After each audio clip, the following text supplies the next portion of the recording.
Welcome to a journey of empowerment and amplified voices. This is the Creative Visionaries podcast, your guide to unlocking the full potential of podcasting and beyond. Our vision is bold: to empower and amplify voices through creative marketing solutions, expert podcast coaching, and a vibrant, inclusive community. We're your partners in this exciting adventure. Our journey is all about connection, expertise, and realizing your untapped potential. Let us be your guide on this journey as we create an environment that nurtures growth, fosters relationships, and empowers individuals like you to excel in podcasting. Are you ready to take your podcast journey to the next level? Together, let's shape the future of podcasting.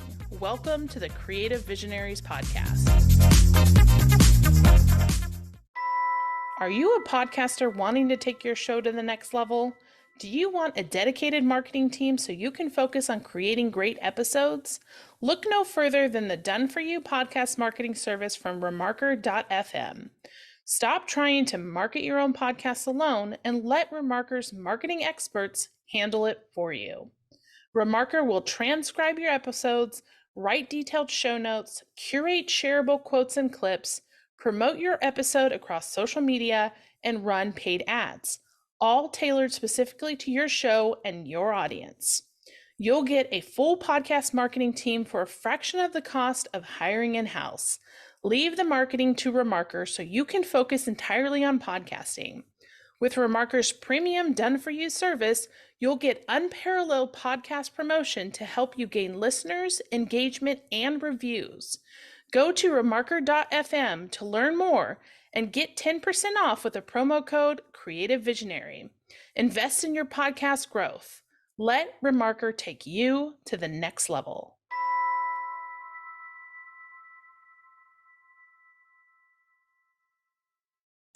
Hi, everyone. Thank you so much for joining us again on the Creative Visionaries podcast. Today, I have a special guest with us, Christopher Panagiotu.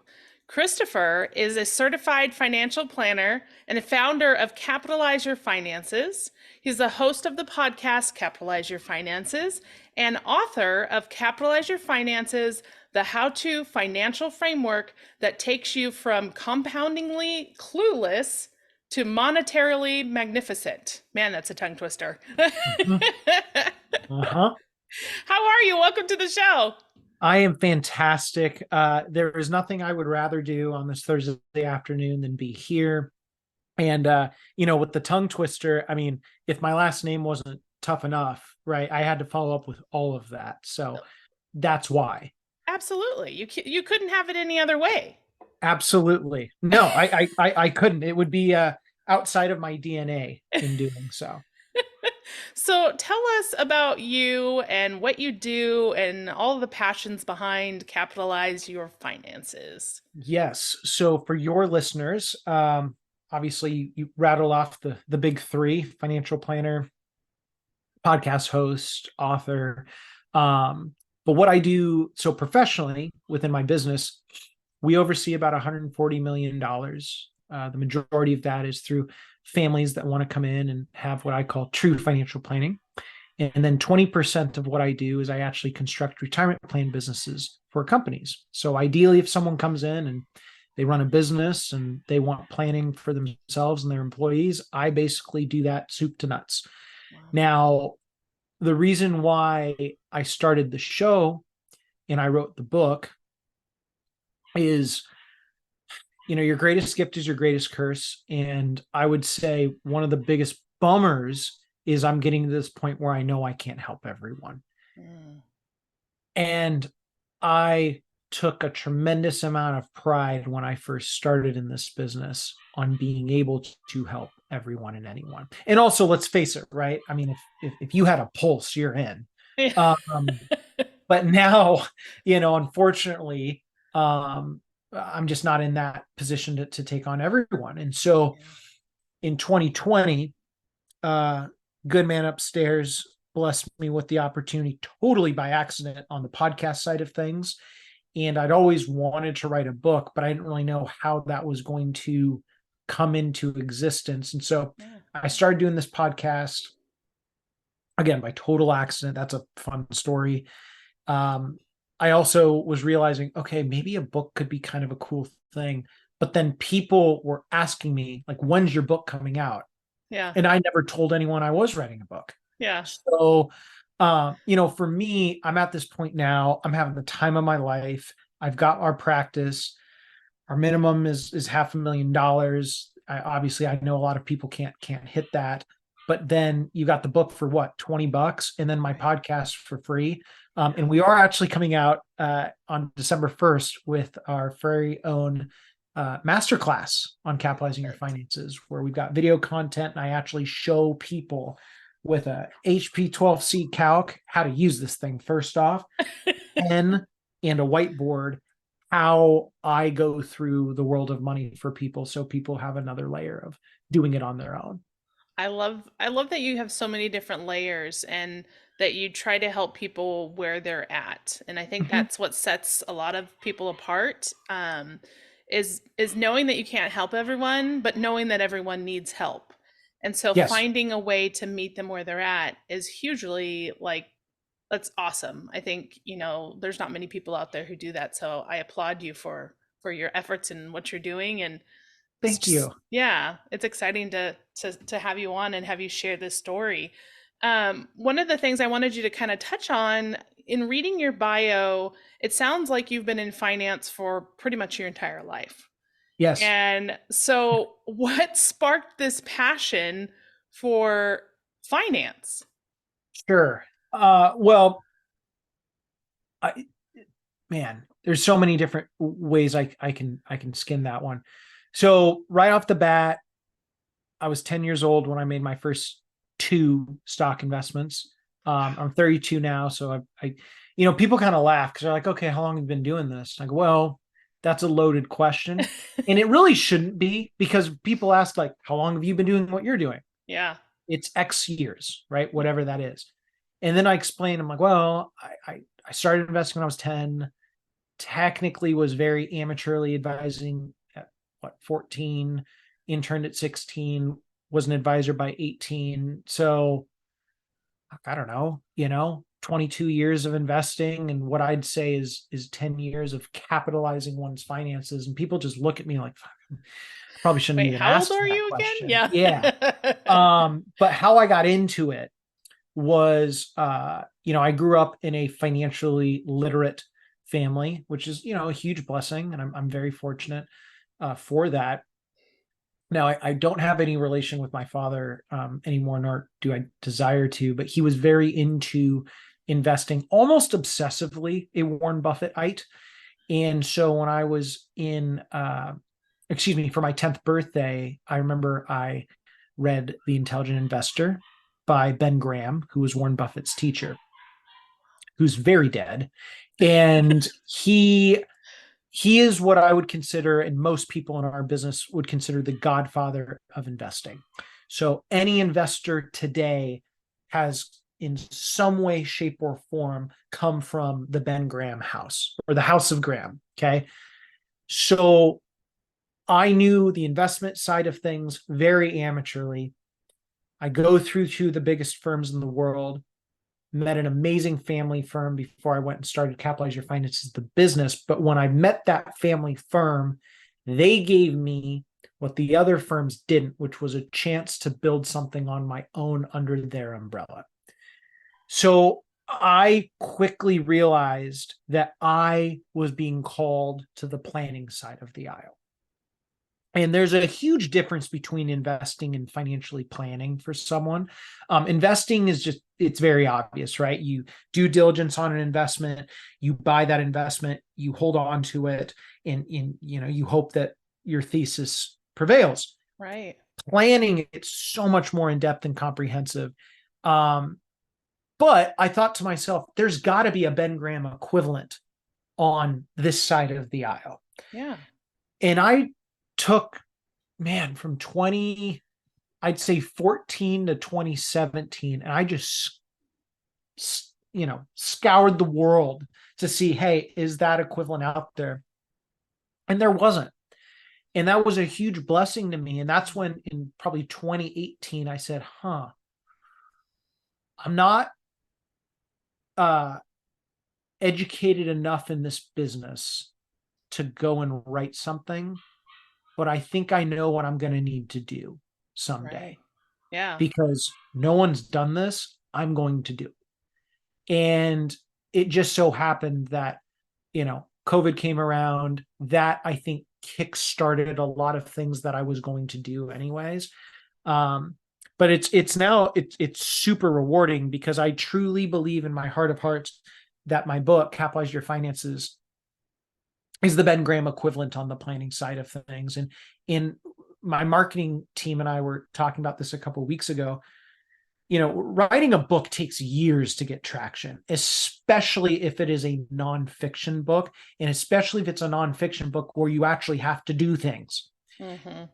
So I tell you that because it's been a year.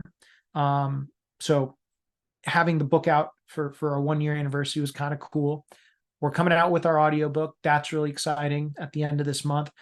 But we're starting to get people trickling in saying, like, hey, read your book. This was incredible. Every once in a while, people will become clients from that, but that wasn't my intention. Right. And you would be stunned, Tori, at how many DMs that we get saying, hey, and they will just list off everything that they've got working for them. And at the very end, all they're saying is thank you. Like, thank Yeah. you for allowing me to do all this. And, when you first start in this business, again, you would take anyone with a pulse, but now it's just so cool to see that the framework in what I'm trying to achieve in this space, it's finally coming to fruition. And I'm a long ways away from hitting that. But, I don't care. Yeah. I get to experience it while I'm alive. The bummer with Ben Graham is by the time that was turning the corner, he was dead. Yeah. So you didn't even get to see all of it. And, knock on wood, hopefully I'll be around for a while. I want to see a ton of generational knowledge compound through all of these planners and be able to, they could all say they came from the house of Capitalize. I love it. That's what I'm trying to do. And what I love is that, like you said, you kind of scoured the world for somebody in this space, and when you came up empty, you're like, this is my calling, this is my purpose, this is what I need to do. So you stepped up to that challenge, and you have done the work, and you're continuing to do the work to be that person that everyone needs. Yeah. Because I think specifically in the entrepreneurial business space, financial planning is so huge, and I think it's something that's hugely overlooked. Mm-hmm. I think business owners don't get into business to think about the finances side of things, Mm-mm. right? We Mm-mm. we get into business for as a technician or as a creator or whatever it is that our passion or zone of genius is, and the finance is almost like a afterthought, which Mm-hmm. unfortunately should be the first thought. So so Yeah. it's nice to have people like you and resources like you, to kind of shift that perspective and aid those entrepreneurs, business owners, to think with that first. So I'd love to hear your perspective on that. Okay. So right off the bat, there was one thing I was thinking of. So a couple weeks ago, I was having a awesome chat with one of my best friends, Nick Hutchison, founder of Book Thinkers. You need to get him on the show. Yeah. And we were actually talking about, as a business owner, how to earn the best return on investment. Because I get that question asked a lot. Where is the best place that I can invest my money? Now that question, I could go down a rabbit hole of like why that's not necessarily the best question to ask or how that you ask it. But let's just assume that there's a surface level answer to that. Now it's really cliche, but the best investment you can do is reinvest in yourself. Now I can quantifiably back that. So your marketing business, I'm just throwing numbers out. Okay. Let's say that you've got a pile of cash, you've got $25,000 and you don't know kind of what to do with this. And I go, okay, Tori, so out of that 25 grand, how much do you charge every client? And you said, hey, I charge $2,500 a year. I'm making this up. Yeah. And I go, okay.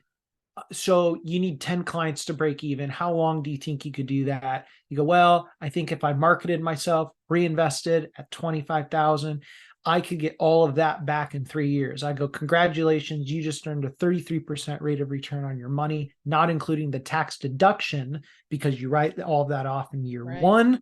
Therefore, reinvest that. Don't take a distribution and send it to me because I can't guarantee that. Yeah. Okay. Now, eventually businesses have a maturing point. There's that teetering. So eventually you would get to that point where you're like, man, it's 25 grand. It's probably going to take me, it's going to take me like 10 years to break even on this, or 12 years. And then when you think of the math on that, you go, okay, that's where it may be more prudent to take a distribution, invest that accordingly, because you're actually going to earn a rate of return on that. Yeah. Simplistically, we call that in my book and then on my show with my fans, capitalizing the spread. So if you take 2% money to go and earn 8%, you just earned a spread of 6. It's a little bit more complex for a business owner, right? Because I just dished a lot out at you, but let's just face about it simplistically. Would you rather earn 33%? Or would you rather earn 6 to 8% in the long run after tax of what the market's probably going to buy you? Obviously 33, like duh, no duh. But unfortunately business owners, and they get away with it because they keep doing that, but they don't go back to thinking, okay, am I actually earning a proper return on my capital? Because someday the answer will be no. Yeah. And that's when you need to become a master allocator and take that money from the business and reinvest it in yourself, because you can do better than doing that. So that's just a snippet of how my mind works. Yeah, and I know in your book you talk about, or you introduce, a framework. Mhm. So can you kind of give us a little glimpse into what that is and how people utilize that to be successful with their finances? So within my framework, there's 4 sections: capitalize today, capitalize tomorrow, capitalize retirement, capitalize your legacy. And what I decided to do when I wrote the book is basically take people through one's life. And so by the time you read the book, you will know exactly what you need to do with every dollar for the rest of your life, which kind of takes the thrill and fun out of it, if I got to be honest, right? Because some people love the thrill of the unknown and all that. For me, I can't guarantee returns. Like I tell people this all the time, I cannot guarantee the investments that I invest for myself and my wife, as well as clients, are going to have a guaranteed return. What I can guarantee you is I'm going to be right alongside you, because I have a rule of thumb in our practice. Unless my wife and I have invested in a long-term strategy, I will not recommend it to a client. So by the time someone sits down and the recommendation time comes around, the conversation is, this is why my wife and I did it. It's a huge difference. Yeah. Huge difference. Now, back to the question of the framework: today, tomorrow, retirement, legacy. Once you understand those 4 sections, every chapter under those sections basically breaks down step by step of what someone actually needs to do. So you even go through today. Most people look at the tomorrow and the retirement, the sexy stuff. That is so bad, because what's sexy to me is the easiest wins right in front of your face. So I'll even take something as black and white as credit card debt. Okay. It always comes down to the interest rate. So when we capitalize today, your savings, your expenses, you understand how to budget accordingly. And then once you get all that aligned, you start to profit because you have extra money. We call that gap money. Once you have that, then we need to decide where to go with that. Yeah. Whether it's your company's retirement account, credit card debt, student loan debt, maybe a personal loan that you may or may not have wanted to take, but you did because shit happens. And so you now know how to allocate all of this accordingly. Yeah. And unlike a Ramsey out there where he's just like, yeah, I'll just got to go pay down all your debt and then you'll be debt free and then you'll retire. Hallelujah. No, you need to level up from that, my friend, because money is not like the best route to money is not the easiest route. You Mm. need to level up your sophistication here. And I talk pretty normal. I like to think I do. So then you'll understand, wait a second, I don't even need to think really about like the complexities of the market or real estate or these other investments. I can get all these easy wins today. And by the way, that first section might take someone a couple of years to get through. And they go, well, Chris, it's just taking so long. I go, no, it's taking as long as it needs to. And think about it this way. Maybe the big man upstairs is gifting you the uh the life that is simple because you're not ready for complexity of capitalizing tomorrow and getting into understanding stocks and real estate and private equity and lending. I tell people this all the time.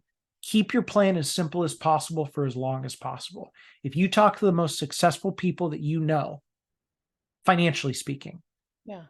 all of them will say the same thing, because when you compound your success, it becomes infinitely more difficult, complex, and you will sit back and think to yourself, man, if only I could go back to when I had to max out my 401k, have enough savings, and basically systematically ride that every single day for the rest of my life.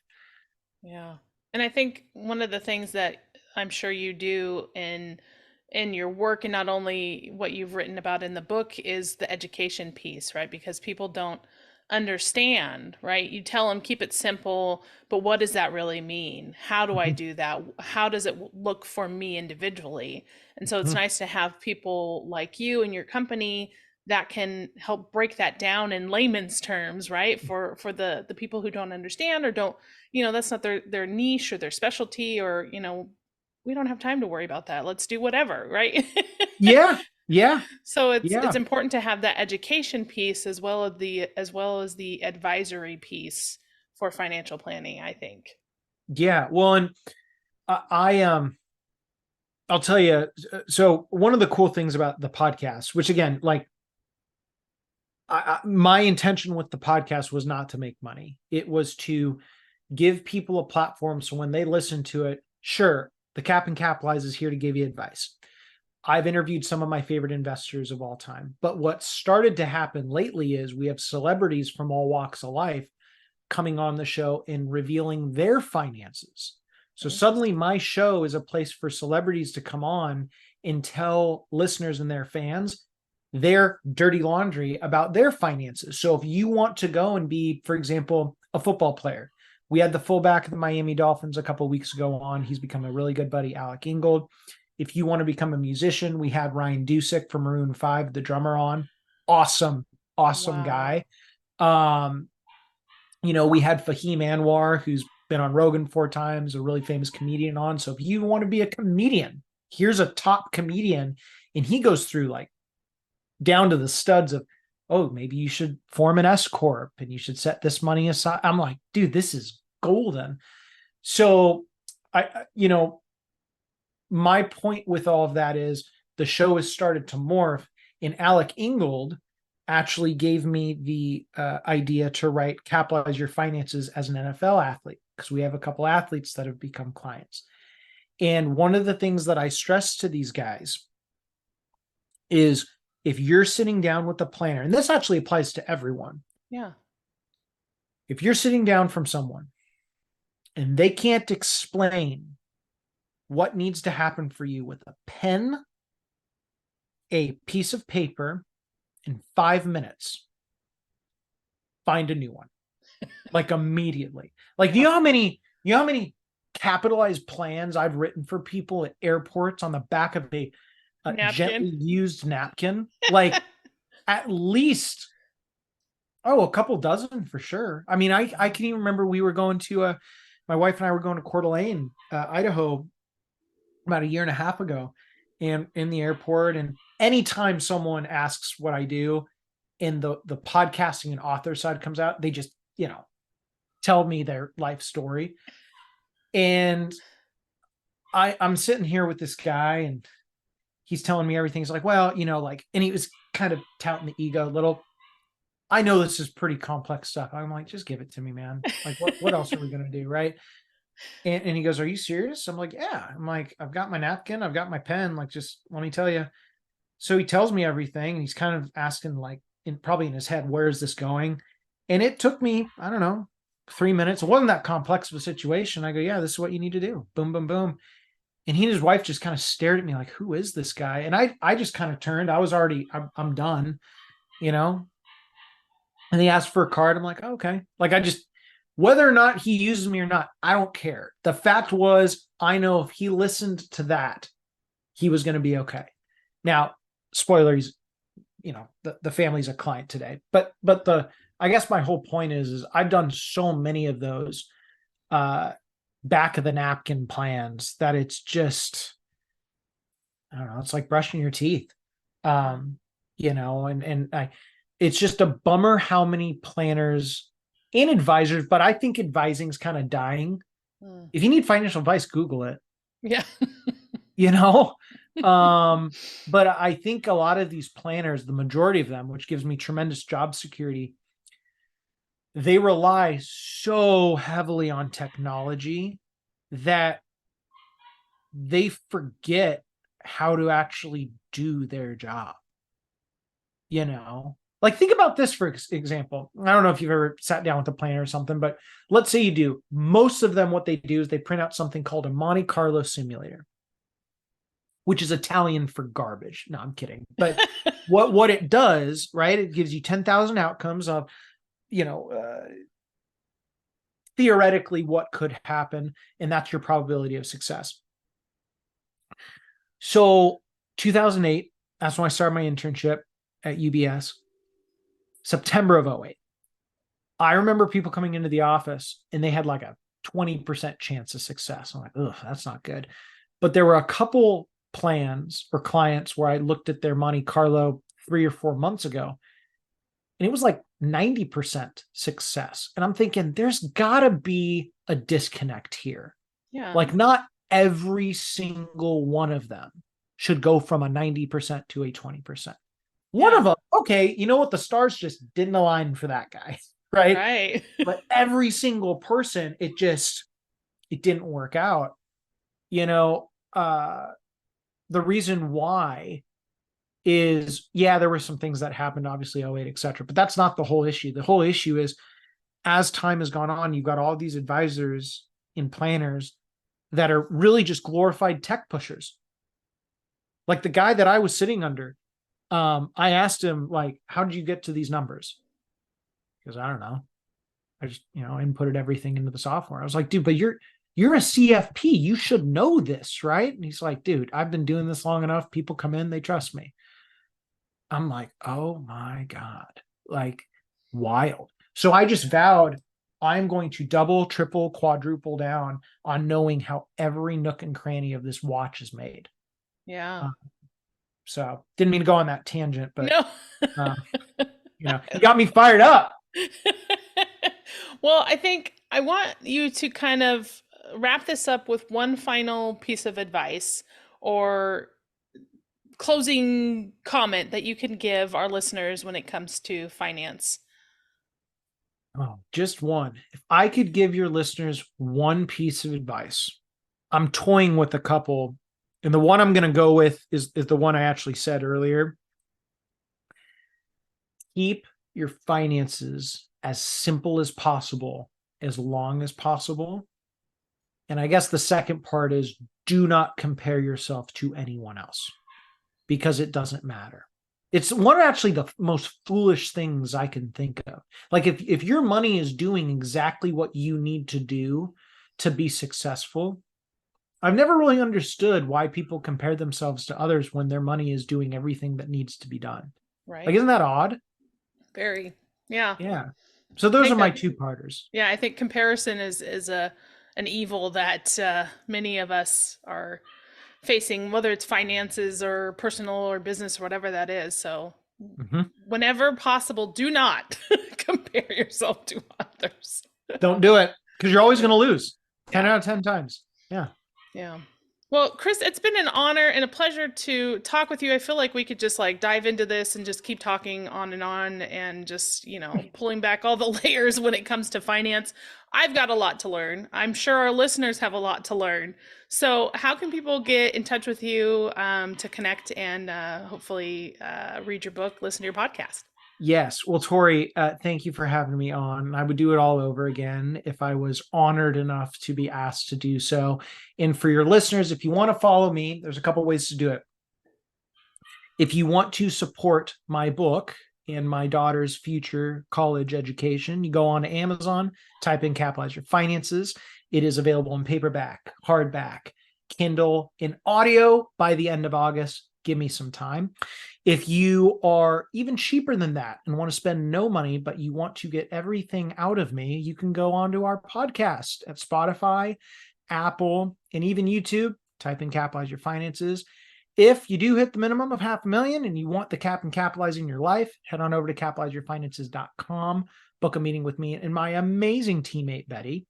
And then if you want to follow me on social media, LinkedIn, Twitter, Instagram, you can try to type in my name, Christopher Panagiotu, but you're probably going to hurt yourself. So you could also type in cap and capitalize, and that's another way to find me. So those are the ways to find me. Awesome. Definitely go out there and connect whichever way suits you. Get in touch with Chris and let him help you with making your business a success financially. So thank you again for being on the show. Thank you. Thanks so much for listening to the Creative Visionaries podcast. If you've enjoyed this episode, make sure you subscribe, leave us a review, or share with a friend. Also, make sure to visit us online at creativevisionariespodcast.com. You can also follow us on Facebook, Instagram, or LinkedIn. And stay tuned for more episodes to come. And remember, it's time to tap into your true potential and unleash your inner visionary.